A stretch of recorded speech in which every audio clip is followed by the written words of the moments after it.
नमस्कार दोस्तों, लाइफस्टाइल आयुर्वेद में आप सभी लोगों का स्वागत है। कोरोना का नया जो वेरिएंट ओमिक्रॉन आया है उससे पहली मौत रिकॉर्ड की गई है। कहने का मतलब है कि उससे जो भी रोगी पीड़ित थे उनमें एक व्यक्ति की मौत हो गई है और ये मामला ब्रिटेन यानी यूके का है और इस मौत की जानकारी जो खुद वहाँ के प्रधानमंत्री ने दी है। हालांकि अभी तक ज़्यादातर खबरों से यही है कि ये उतना खतरनाक नहीं है, फिर भी एक व्यक्ति की मौत हुई है, लेकिन हमें इससे डरना नहीं है। लेकिन बचाव, जैसा कि मैंने पहले भी वीडियो में बताया था कि बचाव हर बीमारी में और हर समय ज़रूरी होता है। तो आज के इस वीडियो में हम इसी विषय पर चर्चा करेंगे कि किस तरीके से हम ओमिक्रॉन से बच सकते हैं और किस तरीके से अपने को स्वस्थ रख सकते हैं।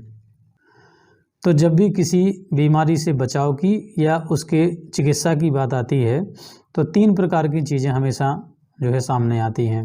ख़ासतौर से आयुर्वेद में जो बताया गया है वो 3 विषय पर जो है फोकस किया जाता है: आहार, विहार और औषधि, यानी डाइट, लाइफस्टाइल और मेडिकेशन। ठीक है, तो चर्चा करते हैं सबसे पहले डाइट की है कि हमारा खाना किस प्रकार का होना चाहिए।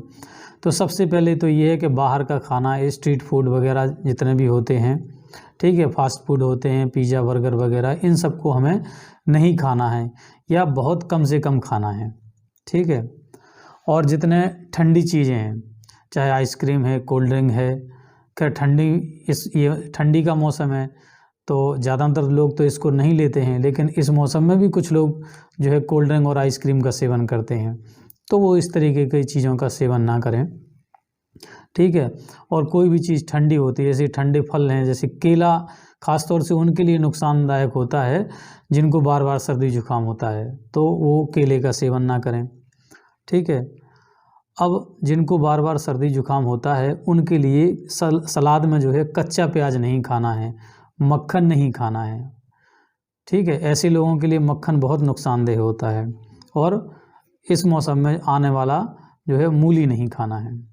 ठीक है, जिनको बार बार सर्दी जुकाम होता है ये उन लोगों के लिए है।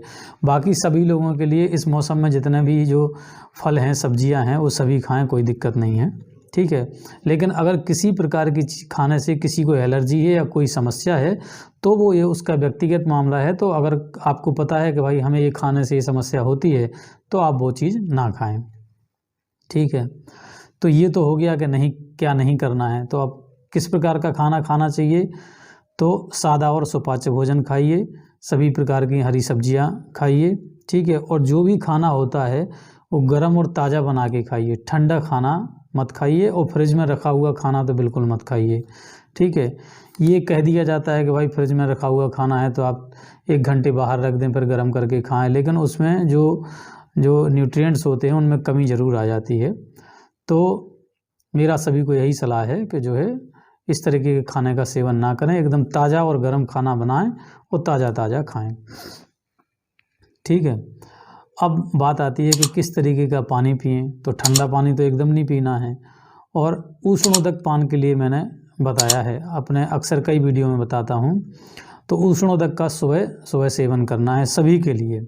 अब ये उष्णोदक क्या है मैंने बता दिया है पहले भी वीडियो में, लेकिन फिर भी संक्षेप में बता देता हूँ कि जो भी आप पानी पीते हैं उसको एक बर्तन में जो है 1 गिलास पानी गर्म करिए और जैसे ही वो मध्यम आंच पे उसको उबालिए और जैसे ही वो उबलने लगे तो उसको ठंडा होने के लिए उसी चूल्हे पे छोड़ दीजिए।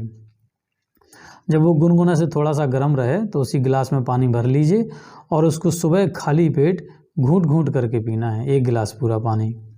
ठीक है, और जिनको बार बार सर्दी जुकाम होता है, ठीक है, वो सुबह तो पिएंगे ही और शाम को सूर्यास्त के बाद भी वही पानी पिएंगे, केवल ठंडा पानी नहीं पिएंगे, सादा पानी नहीं पिएंगे।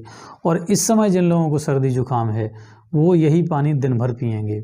आप एक बार गर्म करके भी पी सकते हैं, नहीं तो एक बार गर्म करके थोड़ा सा ज़्यादा गर्म करके, गर्म जो है वो जो थर्मो स्टील मिल्टन वगैरह आते हैं जिनमें गर्म का गर्म ठंडा का ठंडा बना रहता है, उसमें आप जो है इसको भर के और उसका सेवन कर सकते हैं। ठीक है, अब ये तो हो गई खाने पीने की बात। अब हमें लाइफस्टाइल जीवनचर्या में क्या करना है? तो सबसे पहले तो ये है कि डरना नहीं है, किसी भी प्रकार की अफवाहों से डरना नहीं है। ठीक है, जो भी सही जानकारियाँ, जो भी सही संस्थाओं द्वारा या जो है कमेटियों द्वारा जो ऑथोराइज कमेटियाँ, उनके द्वारा जो जानकारियाँ दी जाती हैं उन्हीं को सही मानिए, अफवाहों में मत आइए, ठीक है। और भरपूर नींद लेनी है, अच्छे से सोना है, और जो भी आप काम करते हैं वो मन लगा के काम करिए। कहने का मतलब अनावश्यक तनाव मत लीजिए। पता चला कि आप डेली कोई काम करते हैं लेकिन आप मन लगा के नहीं करते हैं तो आपको वैसे भी तनाव होगा, या टेंशन लेके कोई काम करते हैं तो ऐसे ही स्थिति में जो है आपका वैसे इम्यून सिस्टम कमज़ोर रहता है। तो जो भी आप काम करिए प्रेम से करिए, मन लगा के करिए, ठीक है। तो इससे आपका इम्यून सिस्टम अच्छा रहेगा, ठीक है। और समय से खाइए पीजिए। बहुत ज़्यादा खाने में गैप देने से, जैसे मान लीजिए आपने सुबह 8 बजे नाश्ता किया, फिर 4 बजे 5 बजे खाना खा रहे हैं, तो इस तरीके से गैप देने से अपच होती है, अपच में भी आपका इम्यूनिटी डिस्टर्ब हो जाती है, ठीक है।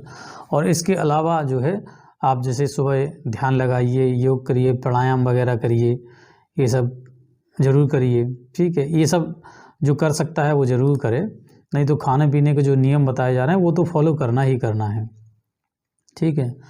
अब इसके बाद आती है बात मेडिकेशन की, औषधि में क्या लें। तो अगर आपको कोई परेशानी नहीं है, ठीक है, तो आयुर्वेद में एक 10 मूल क्वाथ आता है, इस पर भी मैंने जो है एक वीडियो बनाया हुआ है, ठीक है।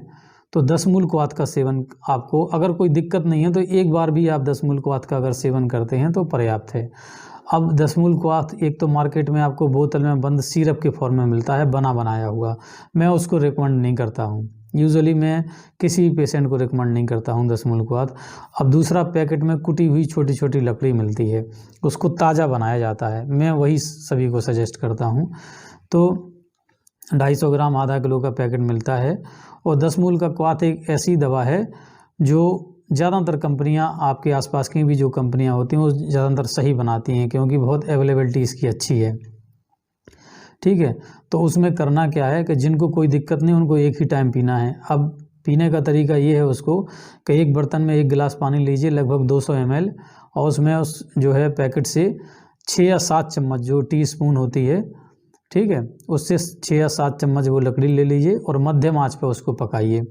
और जब वो 200 ml पानी धीमे धीमे पकते पकते 50 ml, लगभग 1/4 बचे, तो उसको छान के और गुनगुना ही पीना है सुबह खाली पेट। और जिनको थोड़ी बहुत दिक्कत है, जैसे सांस लेने में तकलीफ़ है, रेस्पिरेटरी प्रॉब्लम है, जिनको सर्दी जुकाम की समस्या बार बार होती है, ठीक है, वो भी इसको ले सकते हैं ख़ास तौर से। और जो मोटे लोग हैं वो इसको 2 टाइम ले सकते हैं, वरना एक ही टाइम इसका सेवन इतना पर्याप्त है। अब कुछ लोग जैसे गुडुची की चर्चा करते हैं, तो आप चाहें तो गुडुची जो है इतने कटे हुए उसके टुकड़े 2-3 टुकड़े इसमें मिला के ले सकते हैं, वरना 10 मूल क्वाथ एक बहुत ब्रॉड स्पेक्ट्रम जो है औषधि है। जैसे ब्रॉड स्पेक्ट्रम एंटीबायोटिक होती हैं, बहुत ब्रॉड स्पेक्ट्रम औषधि है और बहुत बीमारियों में काम आती है, तो अकेले ही बहुत जो है वो काम की दवा है। अब उन लोगों के लिए ख़ास तौर से जो इस तरीके से दवा नहीं ले सकते हैं, ठीक है, काढ़ा नहीं ले सकते हैं, और ख़ास तौर से ऑफिस वर्कर के लिए जो जाते हैं, जो हमेशा तनाव में काम करते हैं, उनके लिए मैंने एक फार्मूलेशन तैयार किया है। इन्हीं सब चीज़ों को देखकर एक जो है फार्मूलेशन तैयार किया है वज्र रसायन के नाम से, जिसमें इस तरीके के रसायन का प्रयोग किया गया है जो आपकी इम्यूनिटी को बूस्ट करते हैं और जो स्ट्रेस का बैड इफेक्ट है वो आपके शरीर में कम करते हैं। क्योंकि जो स्ट्रेस आपको ऑफिस में मिलता है या किसी के द्वारा मिलता है वो तो बंद नहीं होगा, वो तो मिलेगा ही, लेकिन ये वज्र रसायन जो करके एक प्रोडक्ट मैंने अपना तैयार किया है, तो वो क्या करेगा कि आपकी शरीर की मेटाबॉलिज्म को रेगुलेट कर देगा। मेटाबॉलिज्म को रेगुलेट करता है तो जो स्ट्रेस का बैड इफेक्ट है, जो बीमारी में परिवर्तित होता है, तो वो स्ट्रेस का जो है बैड इफेक्ट वो बीमारी में परिवर्तित नहीं होगा। तो कहने का मतलब वो एक प्रकार की शील्ड, एक प्रकार की दीवार बना देगा, इम्यून सिस्टम को इतना मजबूत कर देगा कि वो स्ट्रेस का बैड इफेक्ट आपके शरीर में नहीं आएगा। तो ये उन लोगों के लिए उसका डोज वही 2-2 कैप्सूल, एडल्ट डोज 2-2 कैप्सूल सुबह शाम है। तो ये लेना में ईजी रहता है कि आपको 2-2 कैप्सूल सुबह शाम लेना है। और ये तो कास्ट औषधि, इसमें कई प्रकार की औषधियाँ मिली हुई हैं। तो जो भी आप उसके लिए, आप वज्र रसायन के लिए आप हमको कॉल कर सकते हैं, फ़ोन कर सकते हैं और उसको मंगवा सकते हैं। और 10 मूल क्वाथ भी अगर किसी को मिल जाता है तो ठीक है, और अगर नहीं मिलता है आपके आसपास में तो आप फ़ोन करके जो है हमारे यहाँ से मंगवा सकते हैं। तो उम्मीद करता हूँ कि ये जानकारी आपको अच्छी लगी होगी। तो इस लाइक करें वीडियो को और कमेंट करके ज़रूर बताएं कि आपको वीडियो कैसा लगा, और ज़्यादा से ज़्यादा लोगों तक इस वीडियो को शेयर करें और हमारे YouTube चैनल को सब्सक्राइब ज़रूर करें। धन्यवाद।